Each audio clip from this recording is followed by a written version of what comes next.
Asante Sam, tupate ya magharibi. Na familia moja kutoka kijiji cha Shipala Cheroban ni eneo bunge la Shinyalu katika kaunti ya Kakamega inaomba msaada wa zaidi ya shilingi 290,000 ni kulipia deni la kuweka mwili wa mpendwa wao ambao umezuiliwa na usimamizi wa hospitali ya St. Elizabeth baada ya wao kukosa hela za kuweza kumchukua mtoto wao na vile kumweka katika mahali pa kuweza kupumzika. William Akosi anaarifu kutoka kaunti ya Kakamega.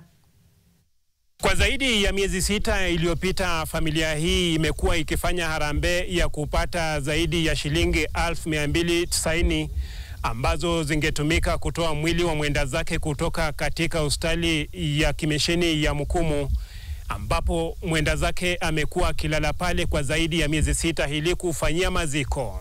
Utawala wenye uko hapa tumefanya harambee tukapata karibu shilingi 21,000 na 21,000 haina kitu inaweza kufanya. Tuna hata kitu kitoka hata hiyo 20,000 watoto walikulia kwa sababu hii familia ni maskini.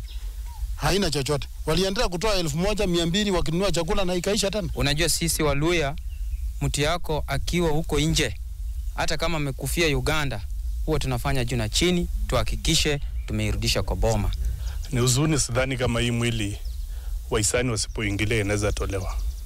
Tunaomba msaidie hii familia, na tukishazika marehemu pia familia inafaa ishikwe mkono. Amekufia huko. Moja rituni vitu zingine tena. Unaenda tu huko nasikia imefika huko. Hata umeokopa kwenda ujue ukienda kila siku mtu anakuambia umekuja kutoa. Hatujatoa. Mwili sisi tunafikiria maneno ya kutoa mwili hata tumesahau. Yaani hakuna mbele, hakuna William Akos, NTV Mashinani, nikiwa eneo bunge la Shinyalu, kaunti ya Kakamega.